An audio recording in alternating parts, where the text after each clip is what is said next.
Today's podcast episode is chatting with Sarah Eaton from OneMusic. Sarah is the manager, major events and sport at OneMusic Australia, and she's responsible for overseeing the operations, policy, and procedural implementation across key business functions. OneMusic exists to proudly represent music creators and the material they create and own, which is songs and compositions. OneMusic provides licenses for Australian businesses to play the music they would typically hear on the radio, TV and music streaming services, or that you might buy online or in store. A OneMusic license covers the majority of commercially released music worldwide, and their online portal helps you assess your license requirements and allows you to obtain a license in a few simple steps. Now, the reason we're talking to Sarah today is because if you, like me, have played music at your events, you might have needed a music license to play that music. Not having a music license for the music that you play at your event, you may be breaching copyright. And in this podcast episode, I learnt that I may have actually breached copyright at some of the events I did this year. So dig in, have a listen. There's going to be links in the show notes to go and explore whether you might need a license for your particular event. I was in the music industry. When did I finish in the music industry? 2006. So a long time ago, 20 years ago. And that's when I first came across APRA and AMCOS, as it once was before. And that's when I started to understand, or I guess be made aware that, of course, someone needs to be paid for the music that gets created. And at the time I was booking cover bands. So it was there that I kind of went, what do you mean you're presenting a set list to this organization? How does all of that work? So it was a really interesting learning curve, and one that I had no idea. Well, number one, I had no idea that it happened, but it also never occurred to me that someone should get paid. Yeah, and that's it, isn't it? Because you don't know what you don't know. And so, like you say, if this isn't your profession or you're not doing events regularly, that how do you know that that's a requirement unless someone tells you? So, yeah, And absolutely. do you think it's a result of, I sometimes wonder, because radio is free, it's free, because our streaming services, we can have Spotify and music, etc., streaming services that don't cost any money either. Does that kind of put a bit of a wash, I guess, over the thought in our brain that all music is free, that people just create it for the joy of our consumption? I think certainly that's an element. Yeah, there's probably and because of all those free services, an undervaluing of the music. Yeah, I think that is Exactly. mostly the case. Yeah. I mean, some people obviously value music, and we find that when we talk to people about getting a license, and I'm talking more lower end of the scale, smaller events, that once you explain it to them, they do understand why someone who's created music is a small business and need to be paid for someone using their rights. So yeah, people are quite receptive once they learn, and we do a lot about educating people, but of course we can't reach everyone. So there is some education needed, and usually the majority of people appreciate music enough to understand it and then realize there is value and therefore someone should get paid. How long has the organisation been doing this work for? So we are celebrating, APRA is celebrating their 100 years this year. So there's some big celebrations happening. OneMusic launched in 2019. So OneMusic is an APRA, AMCOS, and PPCA joint initiative. And so APRA is the Performing Rights Association. So that's the side of our business that look after the people that assign their rights to us. So that's publishers and composers and writers. And then PPCA are the company that look after the copyright and the sound recording. And OneMusic is the licensing body that brings those two rights together so we can issue a license that cover both of those rights. Wow, that's really complicated. And so what is AMCOS in the middle? So AMCOS is the mechanical side of the APRA What does it AMCOS stand for? bride. Looks Into after music? the mechanical rights. So that's the rights in the recording rather than the performance rights. Okay. Australasian Mechanical Copyright Owners Society, Yes. which manages mechanical reproduction royalties for songwriters, composers, and music publishers in Australia.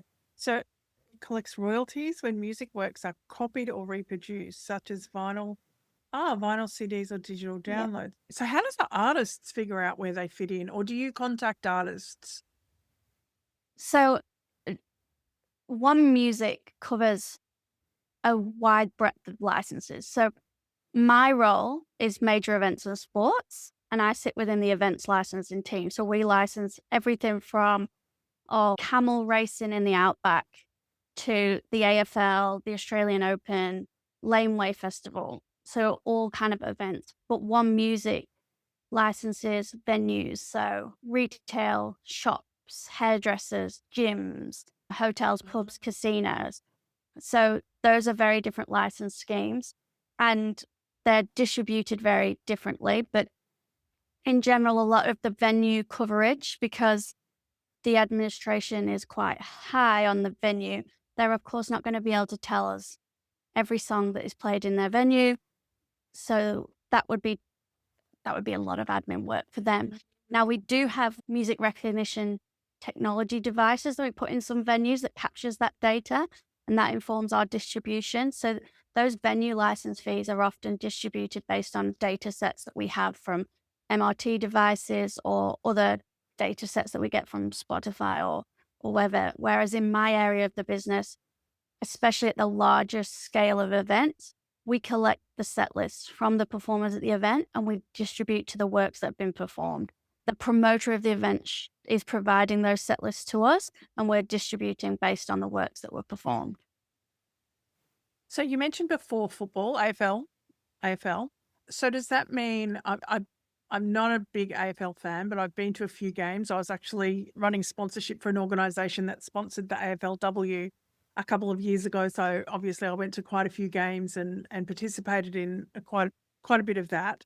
And one of the things I noticed was each player seems to have a song. So when they score a goal, that song gets played throughout the stadium. So is that the kind of thing that AFL then needs to remit to you and pay the license for? Yeah, so AFL take out a license centrally for AFL and AFLW, and they're under the sports license and there's 3 different categories of use. And so depending on the fixture and how music's used, they report the category. So as an example, if they're using just background music and it's just as people come in to watch the footy and go out, that would be category 1. When they're using stings, so a certain song plays when they score a goal, you put it into category 2. There's more featured uses of music. And that category 2 also covers some live performances. And then when you're looking at the grand finals where there's a halftime concert, you're looking at category 3. And so they tell us which category of use they've used. And then in that particular license, it's based on the number of attendees. So is there people in these organizations whose job that is? Like, is it part of someone's job or is it just delegated to, say, the marketing manager or someone like that? Or does someone actually, like, is this a career that someone could actually pursue? It usually is delegated someone, and who it's delegated to does vary.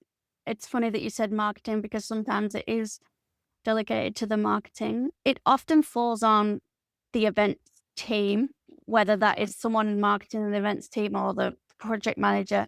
It can be a lot of work, but we tend to work with in the example of the AFL, work with the AFL and say, well, at the end of the season, give us your attendance numbers, which is something that they have readily available. And then your music use reports, you can give us them as they come in. There are ways of collecting that data. They could use music use recognition technology or they could collect it manually. That's really up to them. But it's a different person usually for every license that provides the information. Of course, like when you think of a concert, it's the promoter's obligation to provide that information to us. Yes. So they would And provide that seems to quite us. clear, like, because obviously they're in the business of music. Yeah. When you're in the business of music, or you know very clearly that the music is a commercial element of your event, like it's what's driving the attendance, driving the experience, I guess those people know and understand that it is a part of their operations, their financial model. Let's step back a minute into, again, back to these people who are, let's say, doing their annual awards dinner. How does that work for them? So let's say I've got an event, I'm in Brisbane, so we're at the Brisbane Conventions and Exhibition Centre. I've got my 500-person annual awards gala for my big major organisation. I have entry music, when people are coming into the venue, I'm playing, background music. I'm playing music whilst they're having dinner, that kind of thing. I've got walk-on, walk-off tunes for the different awards for people. So when I'm playing that, and I'm playing it from, let's say, my device on my phone, and I'm playing it from my Spotify playlist. So that's what I've done in the past before. I've set up a playlist in my Google Music. What are my responsibilities as an event manager in that particular circumstance? So as the user of the music, your obligation is to check that you have the permissions. So you need those permissions to use that music. That's not to say that you necessarily have to take out the license, but you have to make sure that their permissions are in place. And I say that because it will depend on your venue. Because if you were in a venue that had a license, it may cover your event, and that venue will report to us, and there's nothing further you need to do. If that wasn't the case and the event was in a venue that doesn't have a license, or the license didn't cover your use of music, or as an example, a Greenfield festival, there would be no venue to hold a license. So they're going to need a license from us. Yes. And then we look at the type of event. So we have a whole suite of event licenses that cover concerts and festivals down to more what we would call more general entertainment events. We also have a ticketed special purpose performance license, which is for comedy, magicians, dance, where music is an integral part, but is maybe not the feature. Like you're going to see the dance, but obviously you need the music to go with the dance. Yes. So for an awards, like you're probably looking at a general entertainment license, and you would need to come to APRA or OneMusic and apply for a license, and we'd ask you for some details. And depending on the attendance, your expenditure on live music, if you had any, we would provide you a license, and each license has its own reporting requirements. So we would probably ask you to, after the event, confirm how many attendees were there. And if the fee was more significant, we might ask you to provide a list of the musical works performed. And would the venue not cover any of that, or do I need to ask the venue? It depends on the venue. So the venue should be able to tell you. If they weren't sure, you can come to OneMusic and ask if that venue is covered. So my first port of call would be the venue. And could I confidently, I guess, It's a great question. They know? I think if you wanted to be confident, you should come to OneMusic and just check your event is covered. Okay. Yeah. Rightio. Okay. And look, I'm going to ask you a question that you're going to say it depends, but in terms of license fee, are we talking a little amount of money, a lot amount of money? Like what should people be budgeting? It depends. Yeah, I know it depends. Let's take our 500-person gala again. Let's say we've picked a venue that's not a standard event venue. They're not going to have a license. It's something that it's in a maritime museum or somewhere that, wouldn't normally hold a music license. Let's say it's 500 people and like I described to you before, the walk-on, walk-off music, entrance, exit, dinner. I don't have any performers. I'm just using my playlist the whole time. Is it like $1,000, $100,000? For a general entertainment event, it depends whether you're using background music. So if it was just simply background music, the rate is something like 0.0366 cents per attendee. And that's what did you say? 0.0366 cents per attendee. And that's for APRA. And then if it was recorded music, so if you're using Spotify or a recorded source, the same again for PPCA. And that would be per attendee. And then we have a minimum fee of $82.50 for APRA and then for PPCA. Sorry, can you say that again, the second part? There's a minimum fee amount for APRA Oh, and yeah. PPCA of Yeah. $82.50. $82.50. Yeah, And does that cover me just for one event or for the year? that's for one event. That's for one One event. event. So $82.50 plus essentially 0.08 cents per attendee. Is that right? It's either or. So 0.03 I times see. attendee, Oh, and if it's less than 82.50 will be your charge. And Understood.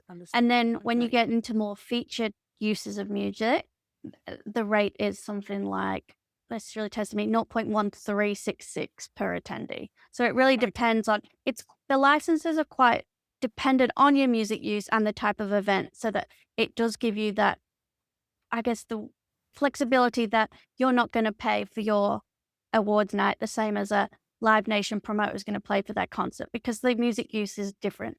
It's Yeah. not for commercial purposes. It's not the main driver. focus of your event, whereas they would pay a higher fee because essentially people are going to that event for the music.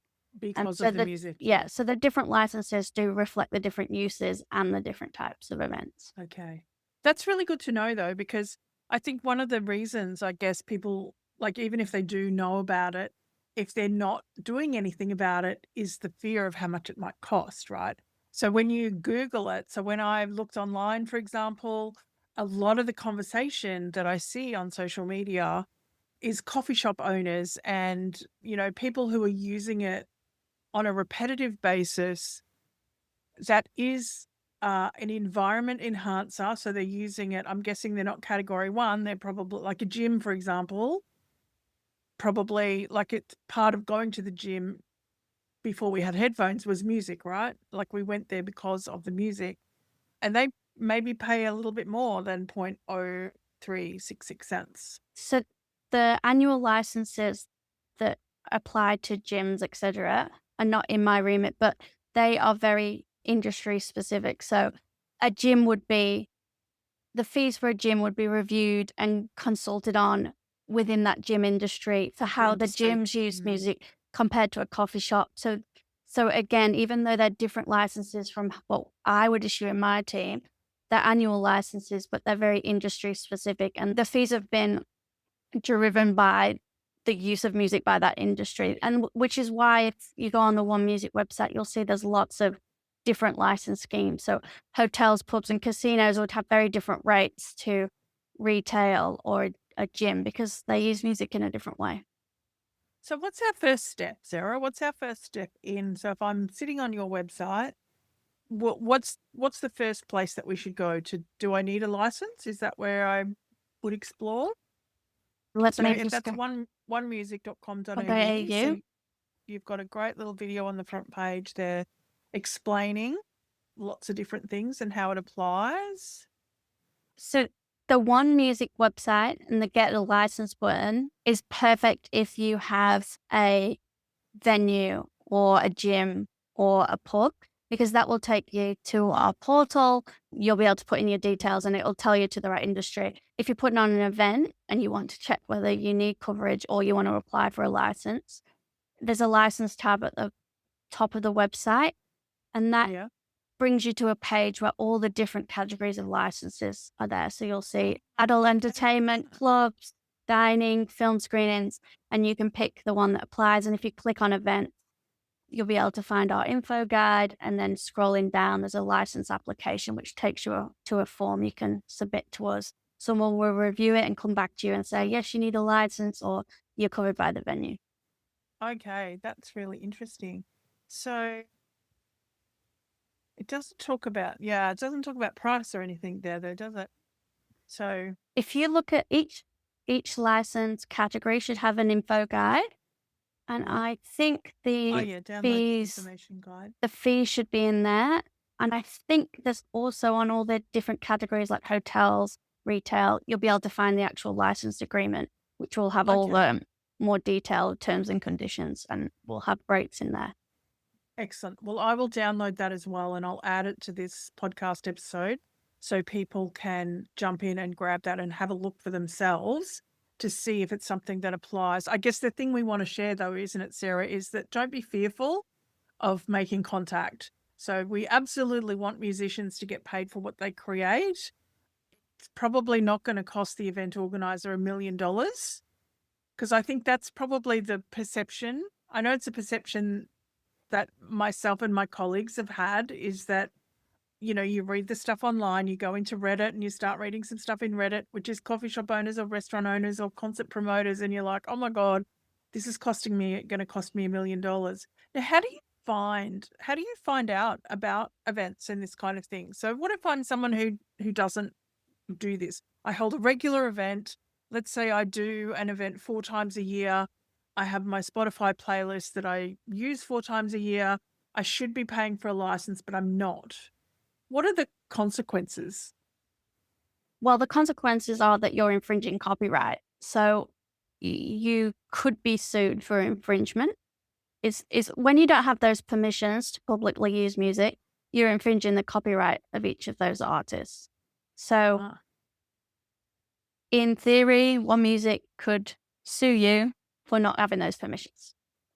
The likelihood is low because we wouldn't come and sue you. We would say you need a license. We give you the option to take out that license. And we do conduct compliance. So we do go out and see who's using music and check people have licenses. In the event space, we research what events are going on so that we know what we need to license. And we have established relationships with music users that come to us for applications. And there is an element of education. The OneMusic team do some education to try and get the message out there that if you're using music, come to us and see if you need a license. Yes. How do you encourage people to do so? What is your pitch to kind of, I guess, raise awareness and just encourage people to engage in the process? Do you have engagement strategy, I guess? I think that's probably a question for the wider OneMusic team, because I think I'm lucky that in the event space, like you said, that there is more of an understanding of the value of music. Generally, these people are using music as a choice to put on their event and be a feature of their event. In the kind of venue annual licensing space, it is a matter of educating them and explaining that these music creators are businesses and they put a lot of time and effort and money into creating this music that we then use and enjoy, and they deserve to be compensated for that creation. And that's where your license fee is going. We're a profit for purpose business. So it's not like we're taking your license fees and profiting off them. They're going back to the creators of that music. So you're supporting people and enabling them to make music going forward. Yeah, that's great. I love it. I think it's great. So you look after Australia? Yes. Yes. What happens around the rest of the world? So the podcast is listened to internationally. So I guess I just wanted to share with anyone who's outside of Australia how they may, what do they look for in their own location? Absolutely. We have reciprocal agreements with societies all around the world. So the UK, for example, the society is called PRS, and they do similar to what we do. They look after the performing rights. So if you are putting on an event in the UK, you need to be checking that you've had the permissions. Now, how they manage those rights may differ from country to country, but if an Australian artist goes to perform in the UK, PRS will license it, and then the money comes back to us and we distribute it to that Australian member who's a member of APRA. And likewise, when international artists tour here, we'll license the event and then we pay that money to their society who will pay it on to their members. So it's a network of societies, which means that when we issue a license, it's the vast majority of commercially released music that you are being given permission to use. It gives you great coverage because of that agreement of the societies all around the world. Okay, excellent. Is there anything that should be done post-event? So let's say, for example, some of us as event organizers, we are agencies or we're freelancers and we work for other people. And I know myself, for example, I've been in a situation where I've been working for someone as a freelancer. They've decided to pop a Spotify list on, and I've asked the question and they've gone, oh, no, we don't worry about that. And I'm not really in a position to push the issue. What should event organizers do in that situation? Anything? Is there anything that we can, like, if like I care about it, I want artists to be paid. Can I come to you post event and kind of go, hey, here's something that you might want to explore? Or You can, and we would. is there like a Dob-In an event? There isn't a Dob-In event, but you could come to us. There is limited you can do because there's limited compliance we can conduct, and we do quite comprehensive compliance, and we will target a certain area, and if someone's known to be a repeat offender of not taking out a license, then of course we're going to have more eyes on that business or that event. Yeah. But there is limited. Whoever's using the music, the obligation is on them, and we would like to think they would be a big good music citizen, and come to us and get that license. Yeah. So there's something that's led to a question I wanted to ask you. Oftentimes, in my experience, the AV team will run a Spotify playlist. So again, I've overheard people in the past, I've overheard clients in the past say to the in-house AV team, oh, can you just put a Spotify playlist together for the walk-in music for when everybody arrives? And they're like, yeah, sure, no problem. So would we be correct in assuming the AV team has been educated and they know that their venue has the license to be able to do that? I'm talking like big brand venues. I am not sure how educated they would be on the venue license and obligations, but whoever's authorizing the use of music. So if the person who owns the venue or the person putting the event says, yeah, put a Spotify, you're authorizing that use. So you are the one who's obligated to make sure you have the permission. So I wouldn't say that the AV team would be responsible for the license. Now, it would be great if they said, well, if we are going to use this, are you sure you have a license? But as the event organizer or the venue, you still are authorizing that use. Whoever you tell to press play, you are still authorizing that use. So let's think about some other scenarios. I held a networking event, for example, at the beginning, probably about March last year, and I engaged a DJ to come and perform. It was in a cafe. The venue was a sponsor. I paid the DJ though to come and perform. Who would have the license in that scenario? Should I have checked?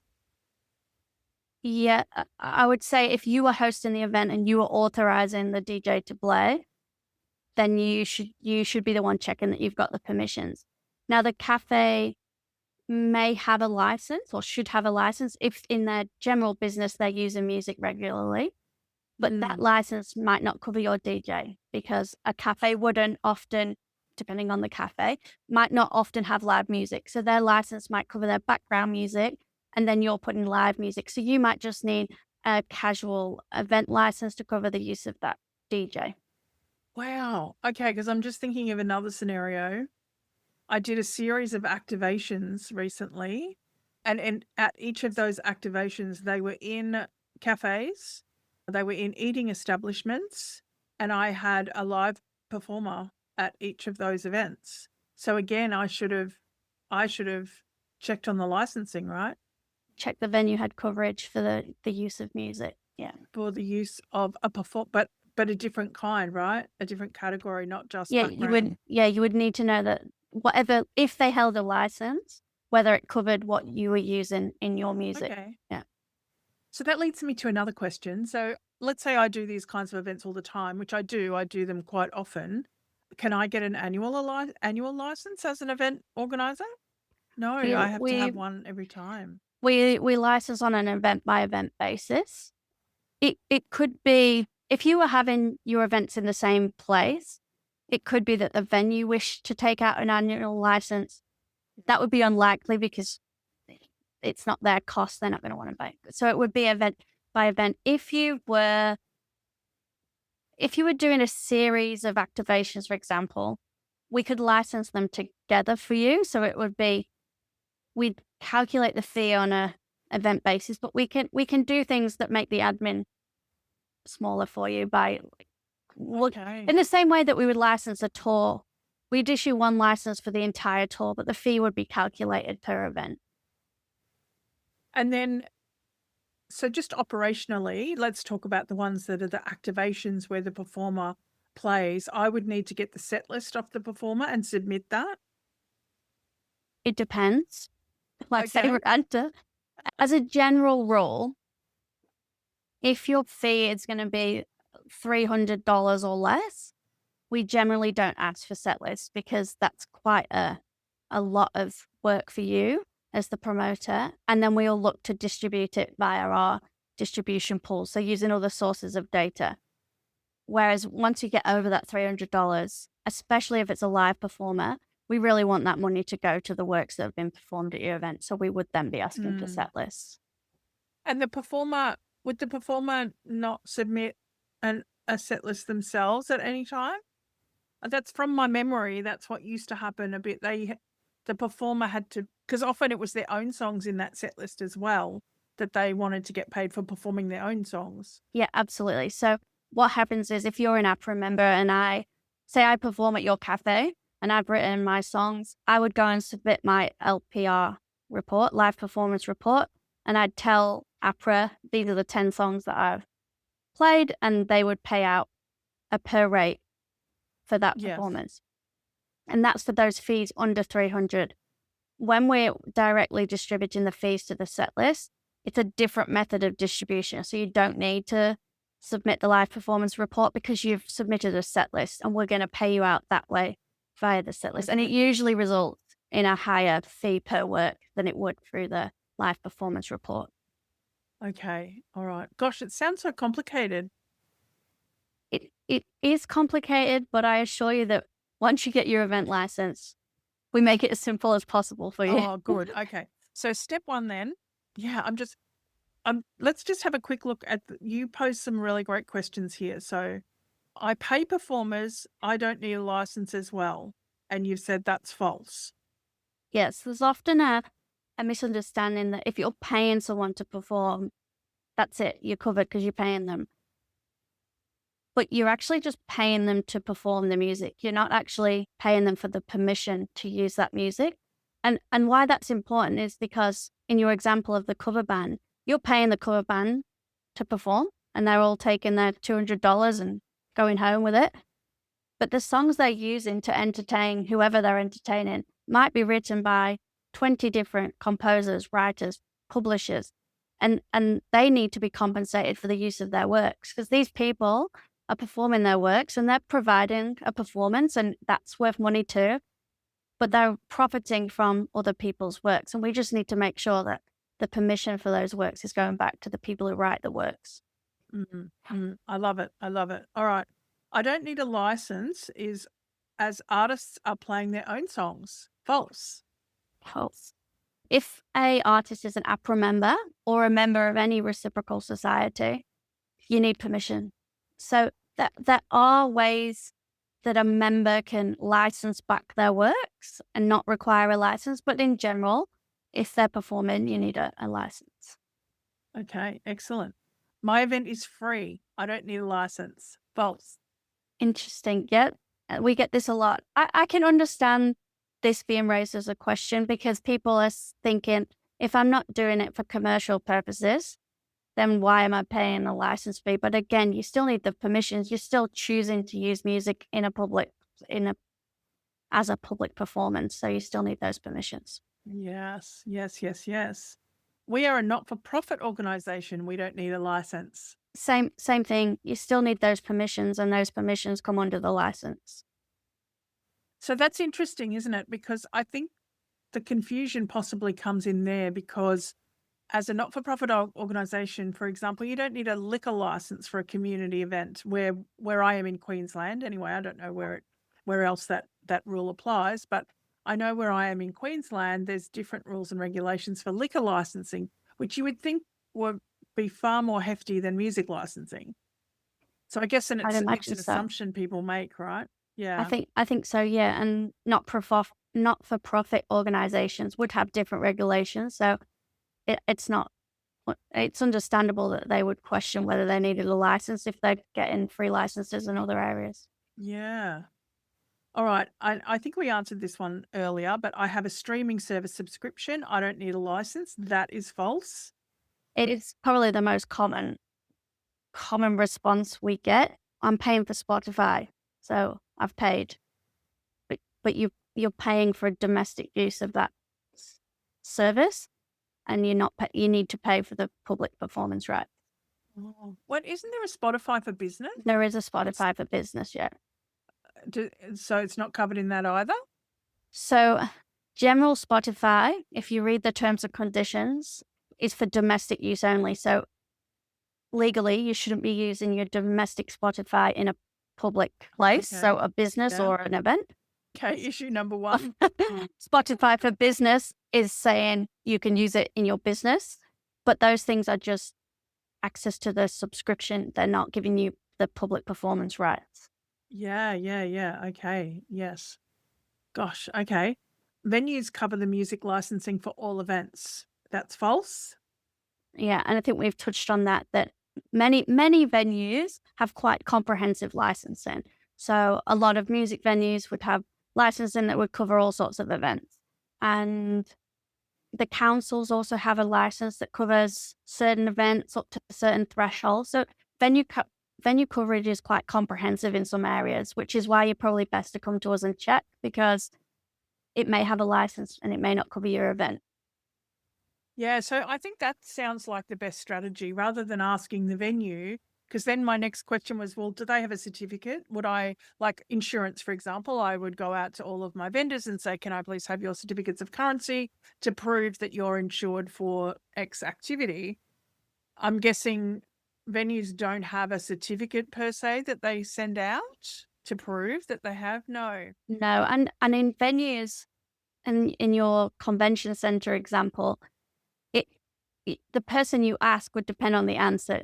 There might be a license put in place with the head of finance, and the person you're asking may not be aware of No that. idea. So it's not always Okay, easy to know. how long does the process take? So from the time I'm popping an inquiry in saying, hey, I've got this event, here's the intention of the music section of this event, what's the turnaround time for someone coming back to me to say, yes, I need a license, or no, I don't, and how much it's going to cost? Generally, within a few days, we should be able to get back to you. Obviously, if we have a high volume of inquiries, it might take a little longer, but within a few days, we should be able to review your event and tell you whether you need a license and explain the likely fee and the reporting you may or may not need to provide. Okay. And if I'm brainstorming an event, like, is it okay to go, hey, I'm thinking about creating this? So, for example, I'm creating a dinner that will have a live performance component to it. It's on private property. Well, it's on private commercial property.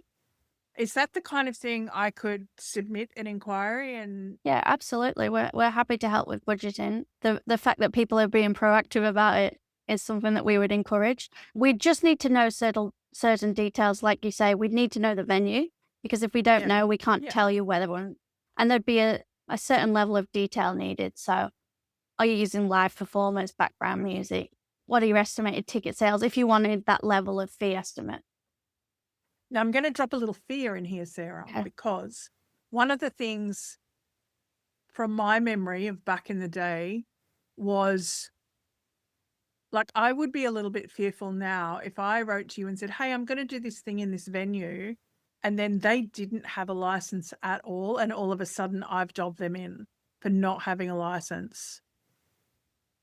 Would that ever come back to me? Like that, I guess that's kind of one of the things where I'm like, if I was to say to the venue owner, oh, I've checked in with OneMusic, we're going to need a license for this, blah, blah, blah. And they just like freaked out. Went, oh, what'd you do that for? They're going to be knocking on my door and making me pay $1 million for a cafe license. We certainly don't use inquiries to then contact venues. In an ideal world, that venue would come on our radar at some point, and we'd be contacting them if we knew they used Okay. music, but we wouldn't use your query to go to the venue. And we might, if a venue had a license and they were regularly using live music and they perhaps didn't have the live music tariff, maybe their business had changed and they needed to update their license, a team might reach out to them to say, you're under license. But again, it wouldn't be on the back of your query. It would be on the back of our own research and reassessment. Yeah. Okay. Okay. Gosh. Yeah, just interesting approaches. I guess when you're trying to keep everyone happy, how you would navigate the politics of that. Interesting. So can you tell me what's one of your favorite stories of a music where music performing rights have been applied? Is there some great, win or success story, particularly for the artist? I think what we haven't really touched on is how valuable this is to the artist and how motivating and how it keeps their work coming. Have you got a little story that you can share Great of question. even when someone has come to you and gone, I'm so pleased that, you exist? I was at a conference recently. I was at the Australian Festival Industry Conference, and I can't remember who it was now, but they came up to me and they said, I just want to say thank you. Thank you for what you do, because I know how there's a lot that goes on behind the scene to make sure our members get paid. I think there's often a misconception that a lot of the royalties, like that all the money is going to the top artists, the Ed Sheeran, the Taylor Swifts. And there's an element of truth in that because their music is used a lot and it generates a lot of revenue. But we pay members who are performing at small venues and at hotels and pubs, and we're helping them have a career in music and continue to write music. And that to me is the important thing. I come from an artist management background, and I was in the UK, and you see the royalties coming through, and that's actually helping those artists sustain their careers. Like they rely on this revenue, and we know from all the stories in the news that it's hard to make money from creating music, and so if we can ensure that they're getting the money they deserve, I think that's a pretty important thing. Yeah. Yeah, no, I agree with you. I think it's great work. I love now that, on the social media, they're picking up copyright music. Google, is picking up copyright music and essentially applying it or not applying it as well. So it's nice to see that it is happening. It doesn't happen enough, of course. Well, Sarah, I think we'll leave it there. That's excellent information for people listening to this podcast. Do you have any final words, any key message that you'd like to share with listeners? So any particular little nugget that you'd like to go out far and wide? I think I would say that for the sake of yourself and avoiding potential infringement, and for the sake of musicians being able to continue making music, a license is a pretty simple thing to do, and to check that you're covered is quite easy. Yes, and it seems quite affordable as well. Like when I'm talking about the size of events that kind of I'm talking about, even 500 people, 500 people at 8 cents a person for a category 1 music, It, it's that's not very much. it's very flexible on your music use and the type of event. So Yeah. there is a fear, and I understand it, and I understand budgets are tight, but we're choosing to use music because it adds value. So I feel like the license value Yeah. is relative to that. But also my perception was that it was thousands of dollars.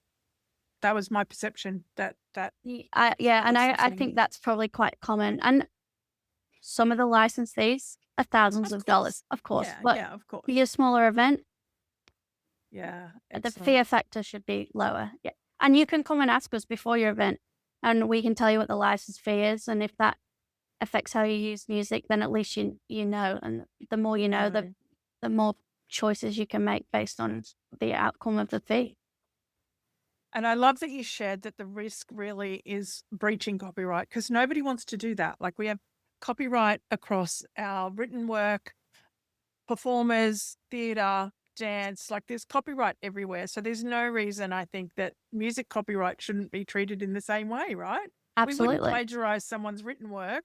No. So why are we Why do we think it's okay that we can just play someone's music commercially and not remunerate them for it? It's all about permission. And the Yeah, and license gives you the permission. So yeah. it does. And I think we should be doing that more and more across so many other things, including music. So, well, thank you, Sarah. Excellent. Thank This has you. been so enlightening. What a great chat. People can go to your website, which is onemusic.com.au. So onemusic.com.au. And from the homepage, well, if you know what you're doing, you can get a license straight away. Otherwise, under get a license, you can click on do I need a license, which is quite handy. And yes, that little video in there is great too. The little video you've got there explaining it, explaining why it's important, which is great. Well, thank you, Sarah. I hope you enjoyed my conversation with Sarah and learning all things about music copyright for your events. If you have any questions, of course, you can write to me, but also check out the onemusic.com.au website where you'll find all the information you need to discover whether you need a music license for your event. So keep in touch and I'll see you on the next podcast. Cheers.